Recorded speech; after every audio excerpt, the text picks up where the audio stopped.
Nicole here, the Harmonious Hippie. I'm joined by Heidi right now.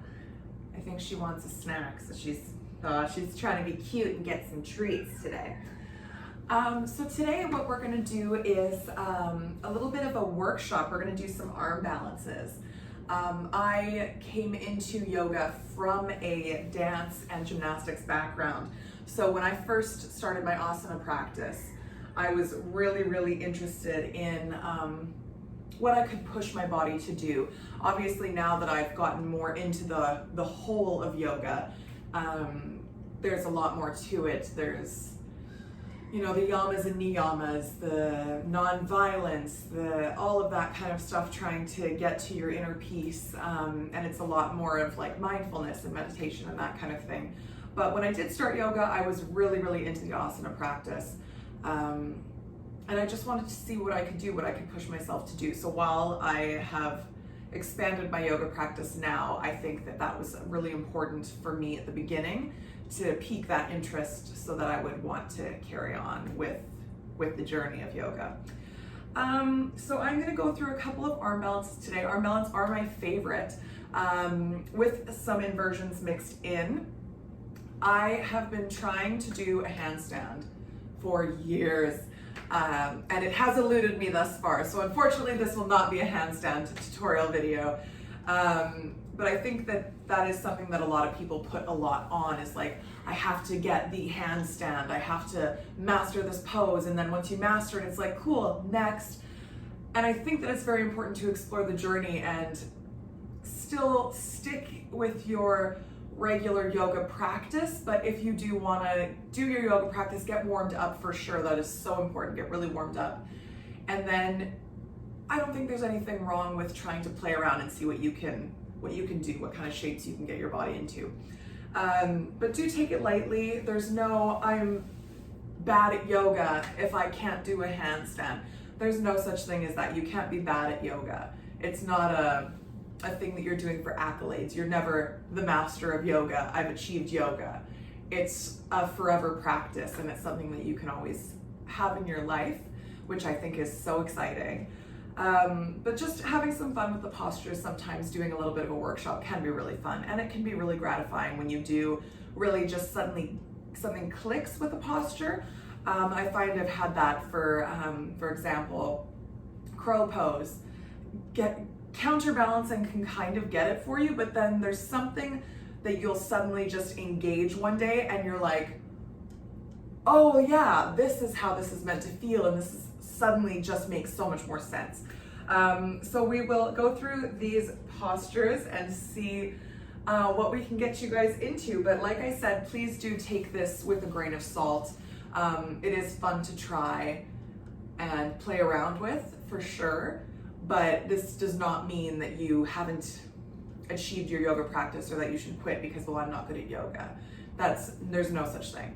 So just have fun and really enjoy yourself with this practice. Like I said, I would love it if you would go check out one of my other videos, take a practice before you get into this, just so that you're nice and warmed up. This is gonna be arm balancing, so I would really suggest warming up the wrists, the hands, stretching out the shoulders, that kind of thing, to really get you ready for this kind of a practice. Drink a lot of water, make sure you're not dehydrated, because we will be going upside down and doing some inversions as well. We'll be working on headstand as well. So I'm really excited to play with you guys. Okay, you guys, so the first pose that we're gonna play with here is crow or crane posture, Bakasana. So this is a very fun one. I would almost go so far as to say with arm balances that this is one of the more beginner arm balances, full arm balance, where it's literally only your arms. It looks so hard, and I find it so gratifying to play with, because when you really do nail it, it's so exciting, because you feel like I'm holding my entire body on my arms, like I'm amazing. So that is so fun. So if you're really a beginner to this posture, you can grab a block, and also if you are really worried about tipping forward, you can also, just to add that little layer of safety for you, you can also throw a blanket or a pillow in front of your face.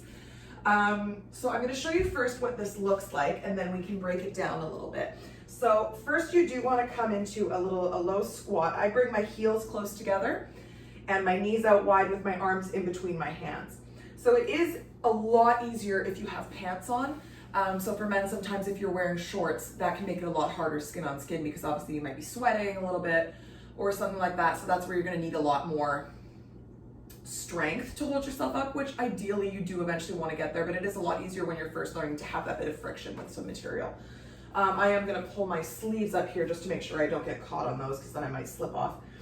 So we're going to plant our hands down here, spread the fingers out wide, and you start to lift your bum up high.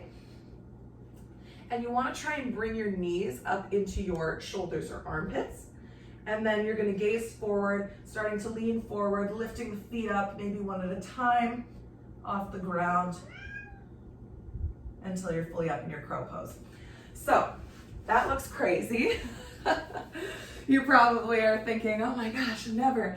But I'm gonna give you some tips and show you how you also may get into this posture. So one of the main things I think is a mistake that people make is that they try to put their knee directly on the back of their arm, where your tricep is. So if I were to put my knee on here and try to then shift my weight onto that, my tricep's gonna go goodbye and just slide off the back of my arm, taking my knee with it, and then I won't be able to hold the posture. So something that people find that is quite easy, to start with at least, to get the feeling of it, is to bend the arms quite a bit and then bring the legs on the outsides of the arms. So this is something that, this is still a crow pose here. It's just, you wanna start to pull in towards your center. But to get the feel of being on your arms, you can bring your legs right out here and just come forward just to see how it feels to get your feet off the ground. So that's a very open crow, but you're still in it. You're still getting that feeling of bringing yourself forward.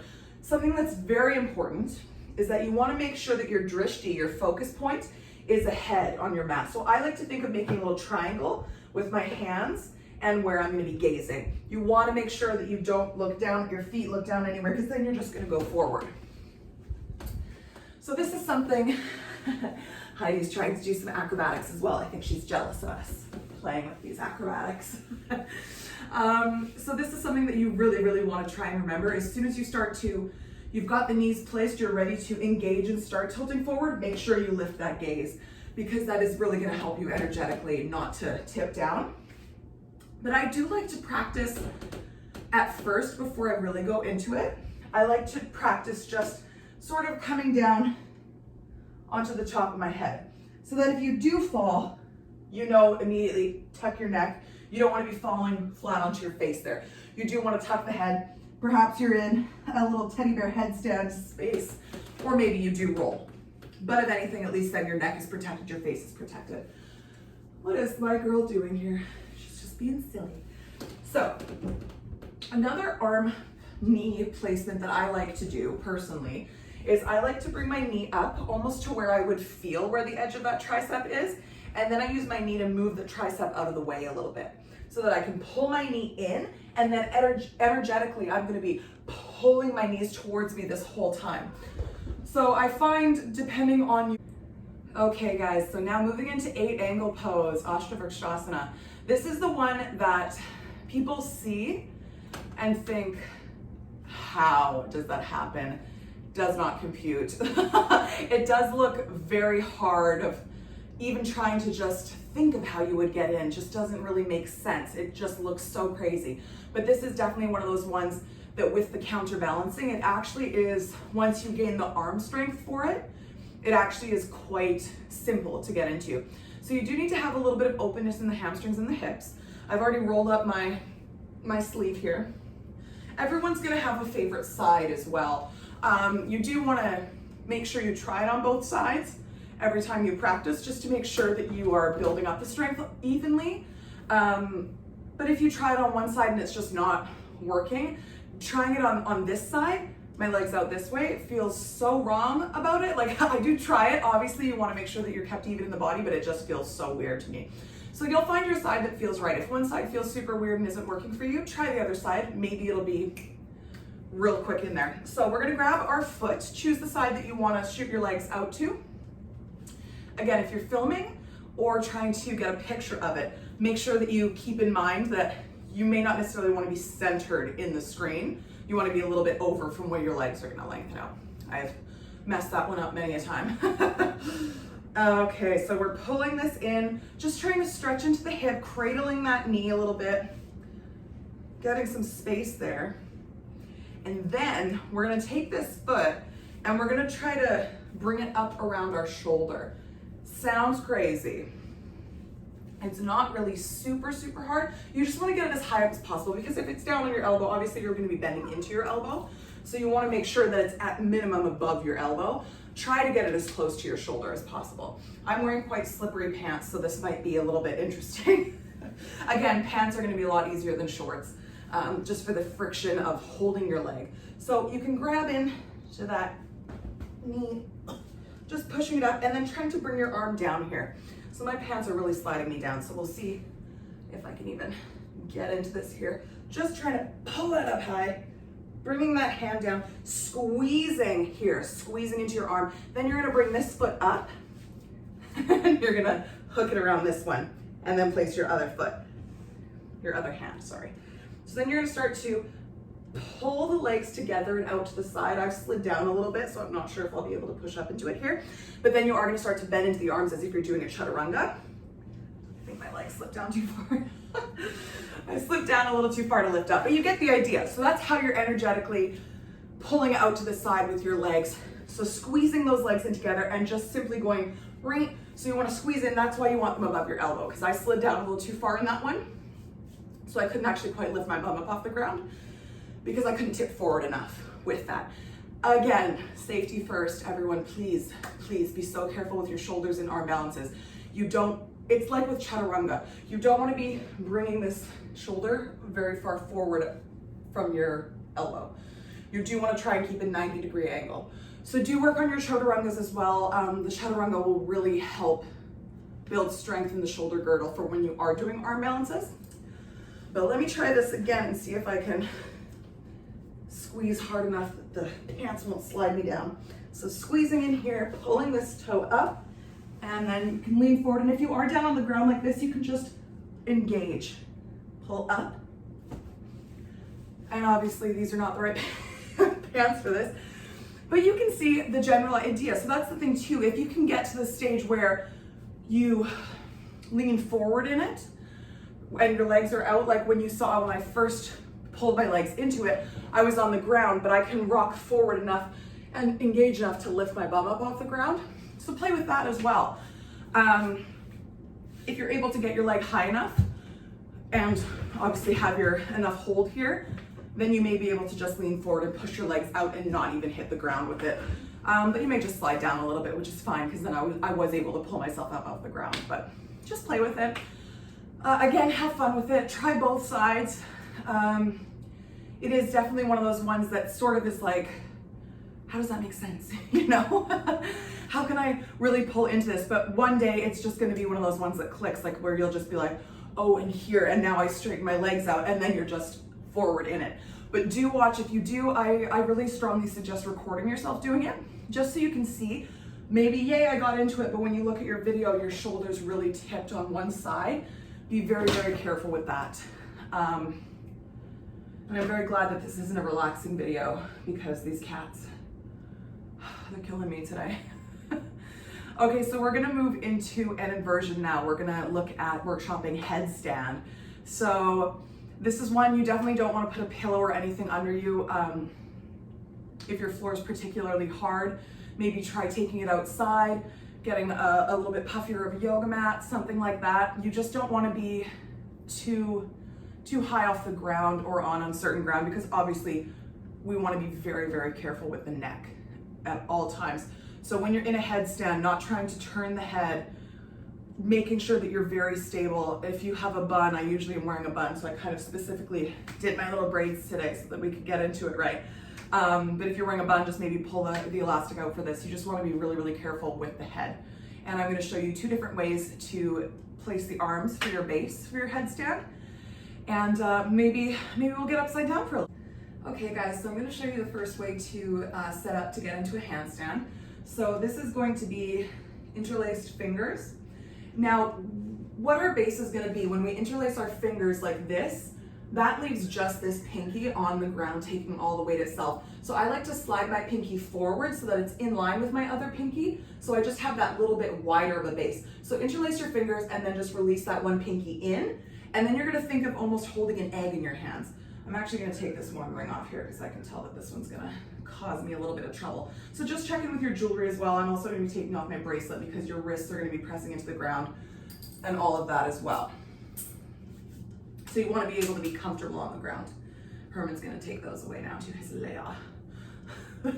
So grabbing your little egg in your hands, this is gonna line up here with the back of your head. So how we're gonna place this is we're gonna come forward, interlace the hands, and you wanna have the elbows out where your shoulder width is. A lot of people think that their shoulders are a lot wider than they are. Really check in and look at where your shoulders are lining up so that you have your little T and you can fit your little head down right in there. Now, finding the crown of the head is very important. A lot of people will lean either too far forward or too far back when they're doing their headstand. So you want to make sure that you're not here cracking your neck in and that you're not trying to do this on the top of your head. You really want to place right down on the top of your head. So again, you're going to line your head up with the base of your fingers, tuck that pinky in, grab your little egg in there, and then bring the back of the head into that. So then we can walk the knees a little bit closer, and we're just gonna press in here. So you can see my shoulders are really dumping in, pressing into those elbows to bring the shoulders up away from the ears.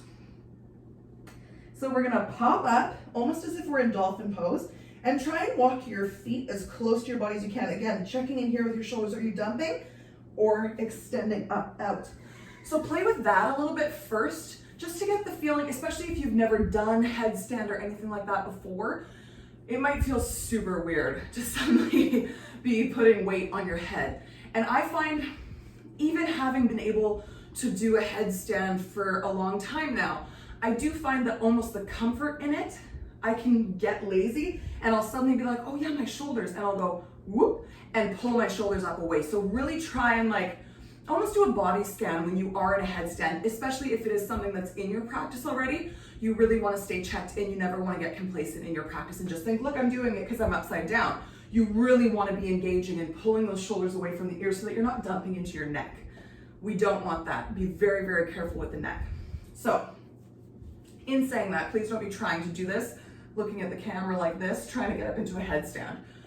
Please be very careful. So there are steps to this, and every day is different with balance. So I'm hoping that today, since I'm recording, is going to be an okay day for that. But if one day you do a headstand and the next day you can suddenly just can't do it at all, just take it as not a balanced day. Some days I can do tree pose solid and beautiful, and other days I can barely lift my foot up off the ground and I fall over. Some days are just weird. So I'm going to show all three stages of the headstand. So just watch first and then we can try and play with that a little bit. So tucking in the pinky, getting your base set up nice and strong, dropping the head down and popping up. We're going to walk our feet in as close as we can, and then starting to lift one up, we're going to come into a little package here. Then we start to extend the legs up like this. Try not to arch the back here or you might go over. And then we lift the legs up straight. Again, I just checked in with my shoulders. Did you notice that? Pressing into the elbows, squeezing the core, flointing the feet just to look cute. And then you're going to come down slow through your stages.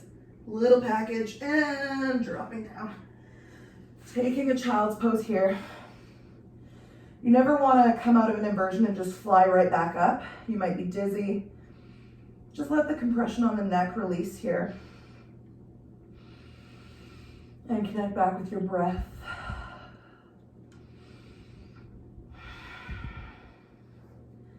And now, your turn. So like I said, sometimes you may try to do that and it might not happen at all, and that's totally okay. Just see how it goes. Sometimes I find it's like my body is ready to be upside down, and I try to kick up through the little stages into a little package, and it's like my legs are like, woo! Like I just feel almost like I float up into it. Sometimes that just happens. So let's try that one more time. Again, making sure that your head is straight, just listening to my verbal cues, or again, just watching again if that's comfortable for you as well. But do not be turning the head trying to look at the camera while you're trying to be upside down. Not safe. So, it's hard work, y'all. We're gonna grab our little hands together, hold your little egg, release that pinky, pressing into those elbows and dropping the head. Picking that up, almost like you're in your little dolphin pose here, walking the feet in, and finding a leg that feels comfortable, kicking up into your little package. Ooh. Pressing up into your next stage with bent knees, and then pressing the legs up overhead. Now again, check in with my shoulders. If you're not in your headstand now, look at my shoulders and my core. I have a little bit of a banana back, I can feel it. So I'm gonna press in here, engage the core, tuck that in, and press into those shoulders. And that took my center a little bit, but really engaging, and then try to come down as slow as you went up. Again, taking a child's pose when you come out.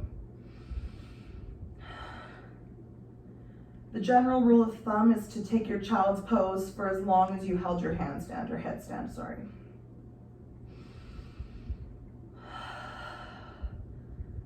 So really just releasing that neck. You can rock side to side a little bit.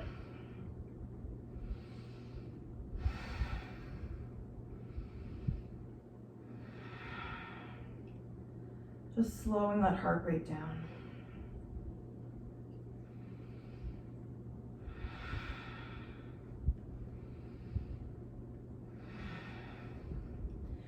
And slowly coming back up. Now I'm going to show you another way to get into a headstand, which is really cool. Once you get a little bit more advanced in your vinyasa practice, you can start to move into this depending on cues and how much time you have in each cue through a vinyasa.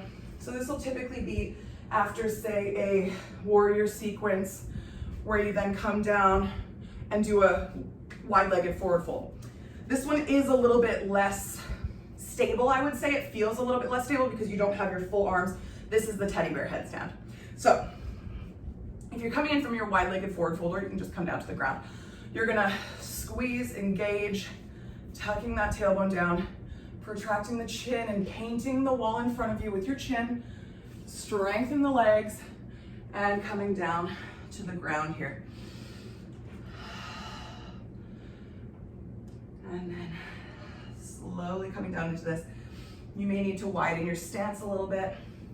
Starting to bring the arms or the hands in between your legs, almost lining the hands up with the heels so that you can drop your head down. So once your head is on the ground, you can press into your hands and you can sweep the legs all the way up into your headstand.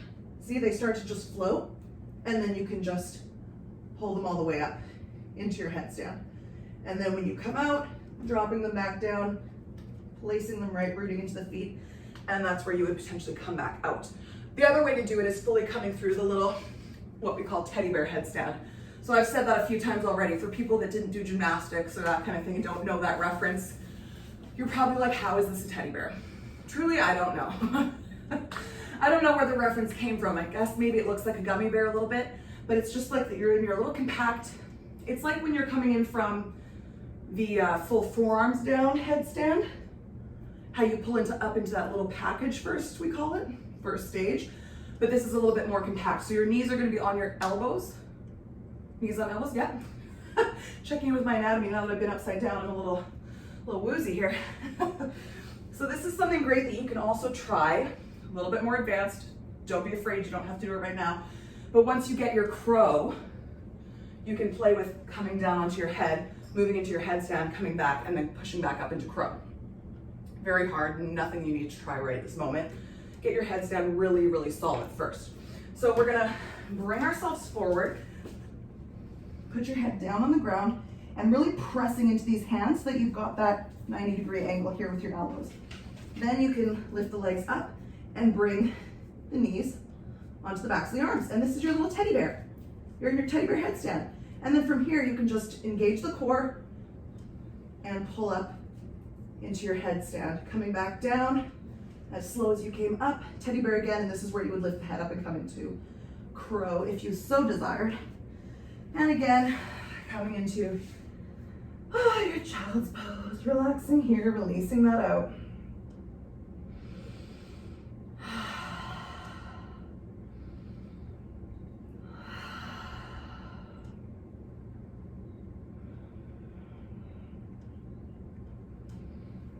And just slowly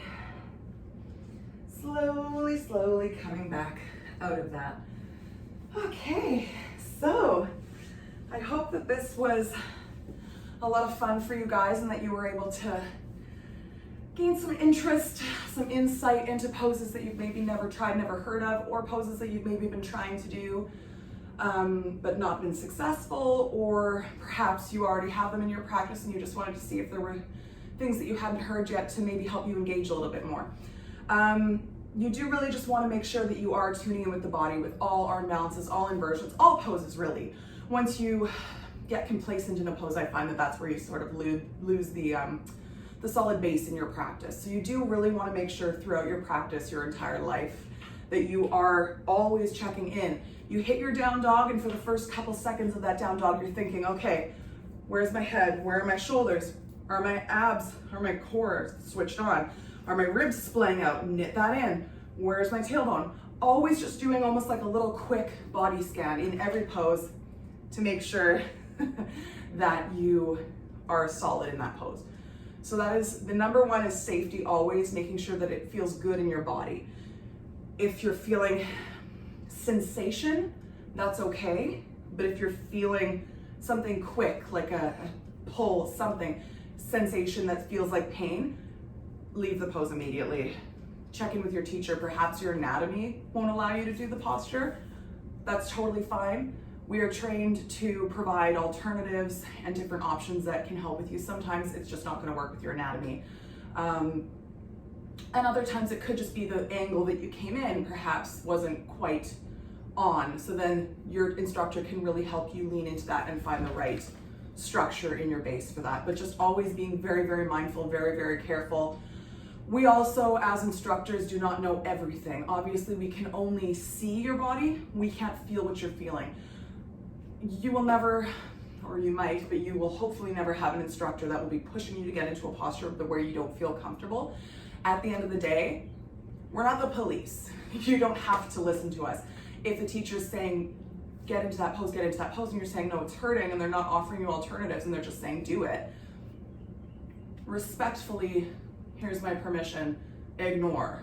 You do not ever do anything that's gonna hurt your body. Always honor yourself first, above all, and just have fun. Don't take yourself too seriously. Really enjoy your practice. This is a practice that is here for you to tune into your body, enjoy your body, see what it can do for you, and just expand your knowledge of your body and the inner workings of that, and tune into yourself and your breath. So it's all about you. I hope you guys really enjoyed this fun little workshop today. Please like, subscribe, comment. Let me know what other kinds of videos you'd like to see. If there are other postures that you would like to workshop, I would be so happy to do that. And I hope to see you on my next video. Namaste.